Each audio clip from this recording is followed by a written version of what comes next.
Why do Indonesian horror movies create such deep psychological fear, even though they are also ghost stories? With just this one scene, this film became one of Indonesia's biggest box office hits of 2024. Brothers, I'm back with another horror movie. Today we're looking at the 2024 Indonesian horror film, Haunted Territory. Based on an Indonesian supernatural legend, the film blends black magic and local spiritual tradition to create constant suspense and fear. The story begins at the Ambar Man Hotel. Today is Dia's very first day at work. Before she starts, the elderly manager gives her one strict warning: no matter what happens, she must never go to the third floor. When Dia asks why, the old woman simply says that the third floor is under renovation. But is that really the truth? Soon, Dia begins her work as usual. While cleaning one of the rooms, she suddenly hears a strange crying sound coming from the third floor. Curiosity quickly overcomes her fear. Ignoring the old woman's warning, Dia walks upstairs alone. She presses her ear against a locked door and hears faint sobbing from inside. Could someone be trapped in there? She tries to open the door, but it is firmly locked. Just as she gives up and door slow opens by itself. A strong smell of mold fills the hallway, as if no one has entered this floor for years. Instead of running away, Dia turns on the hallway lights and follows the crying to the last room, a room without a number. "Excuse me. Is anyone in there?" she calls softly, but no one answers. Unable to resist her curiosity, she slowly pushes the door open. Sitting in front of the mirror is a woman whose entire body is unnaturally pale. Without turning around, she quietly whispers 4 mysterious words to Dia. Dia has no idea what they mean, but the woman's terrifying appearance is forever burned into her memory. "I've never seen anyone look like that before." When asked if she saw the woman's face clearly, Dia replies, "No." But after she spoke, she stopped crying. After returning home, Dia tells her daughter everything that happened. Combined with the strange incidents she has experienced over the past 2 days, she believes the woman on the third floor is responsible. Her daughter tries to comfort her and tells her not to overthink it. She suggests praying to calm her heart and drive away her fear. Halfway through her prayer, thunder suddenly roars outside as lightning flashes across the sky. The lights begin flickering violently. Then, a horrifying figure slowly crawls out of the mirror. Dia feels an evil presence standing right behind her. Her body starts trembling uncontrollably. She gathers all her courage and turns around, but there is nothing there. Terrified, Dia rushes back to her bed and hides beneath the blanket, hoping it will keep her safe. Just then, a strange voice whispers beside her ear. The sound wakes her daughter, who immediately runs into the room. The moment she opens the door, she witnesses a horrifying scene. As soon as Rena arrives, her grandparents warmly welcome her and arrange a place for her to stay beside the hotel. Before officially handing over the business, her grandmother gives her one important warning. Under no circumstances should she ever go. That night, while relaxing on the rooftop, Rena noticed lights shining from the third floor of the hotel. She immediately remembers what her grandmother said. As soon as Rena steps onto the third floor, she hears the sound of a woman crying. Believing someone has been locked inside, she breaks the lock with a hammer and opens the door. The hallway lights flicker on and off, making the entire floor look even more terrifying. Following the crying, she reaches the last room at the end of the corridor, a room with no number on the door. Rena calls out several times, but no one answers. With no other choice, she slowly pushes the door open. Inside, she sees the same pale woman sitting silently in front of the mirror. The woman whispers the same 4 mysterious words. Rena has no idea what they mean. Seeing that the woman doesn't appear to need help, she quietly closes the door and leaves. The next morning, Rena is about to take her younger sister to school when she notices a blood-red letter drawn on the car window. thinking someone is playing a prank. She looks around, but finds no one. When she looks back, the blood-red mark has mysteriously disappeared. It feels as though an invisible countdown has just begun. After learning that Rena went to the third floor and heard the mysterious words, her grandmother's face instantly turns pale. At the same time, news of Dia's horrifying death spreads everywhere. The police begin investigating the hotel. Just then, the front desk phone suddenly rings. The call comes from room 13, and the guest asks Rena to bring a towel immediately. Rena takes the towel to room 13.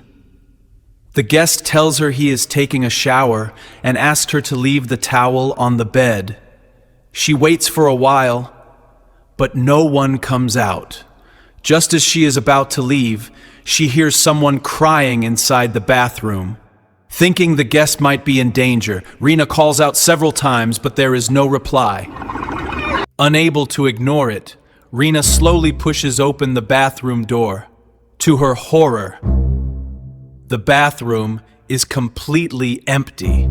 Frightened, she immediately calls the front desk to confirm whether anyone is staying in room 13. The receptionist tells her the room is vacant and has not been occupied at all. Rena freezes in shock. If no one is staying there, then who was crying?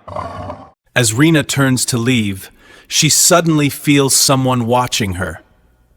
A dark figure seems to be standing behind the curtain. She slowly kneels down to take a closer look. Suddenly, the carpet moves by itself. Before she can react, her ex-boyfriend Mike walks into the room. Still shaken with fear, Rena tells him everything that has just happened. Mike gathers his courage and searches the entire room, but there is no one inside. By now, news of the hotel's supernatural incidents has spread everywhere. The frightened employees resign one after another.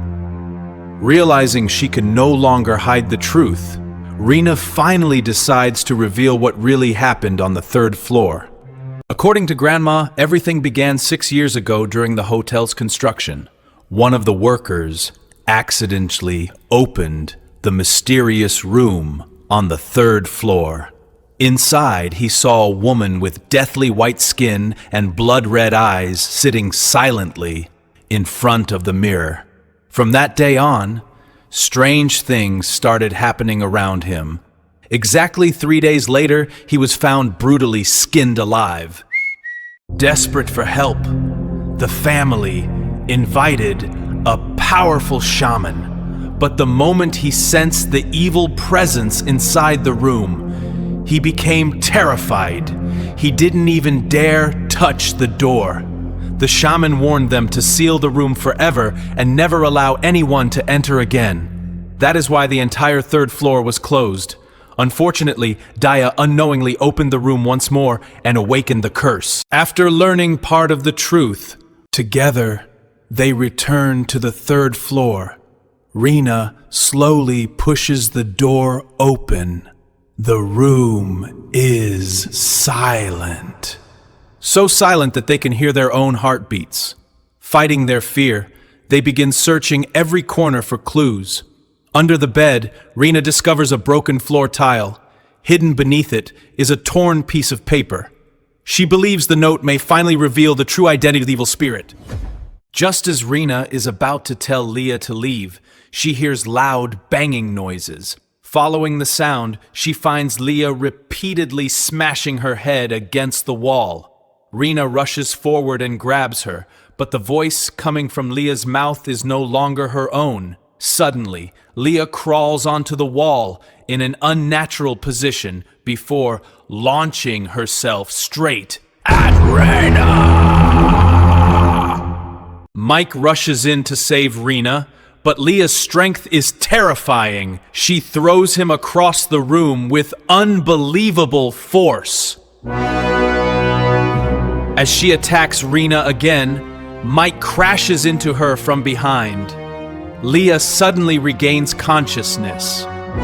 At that very moment, the ghost appears once more, whispering the same mysterious words. Terrified, the three of them flee the room together. Mike has now become cursed as well. The torn note contains only one word, angel. No matter how hard Rena and Mike try, they cannot understand its meaning. Then Rena's grandparents reveal that they found similar torn notes hidden beneath other hotel rooms. When all the pieces are put together, they form a love letter written by Rena's father. Following its clues, they travel to a nearby village where they finally learn the ghost's identity. Her name was Minor. Born with an unusual appearance, she was rejected by her own village and treated like a demon. After leaving home, she met Rena's father, who fell in love with her and promised to marry her. Before he could return with an engagement ring, a terrible car accident caused him to lose his memory, and he unknowingly married another woman. Believing she had been abandoned forever, Minor ended her own life in the room on the hotel's 3rd floor. After learning the truth, Rena asked the shaman for help once again. But the ghost's hatred is so overwhelming that it kills him. While searching through her father's belongings, Rena discovers his old letters and the engagement ring he had bought for Minor. Realizing he never betrayed her, Rena and Mike find Minor's grave and place the ring beside her. At last, Minor learns the truth, and her anger begins to fade. The curse seems to be over, and life finally returns to normal. But the very next morning, Mike is found brutally skinned alive. The curse was never truly broken.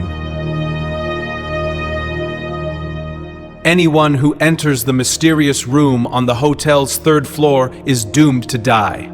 To make sure no one else suffers the same fate, Rena permanently closes the hotel forever.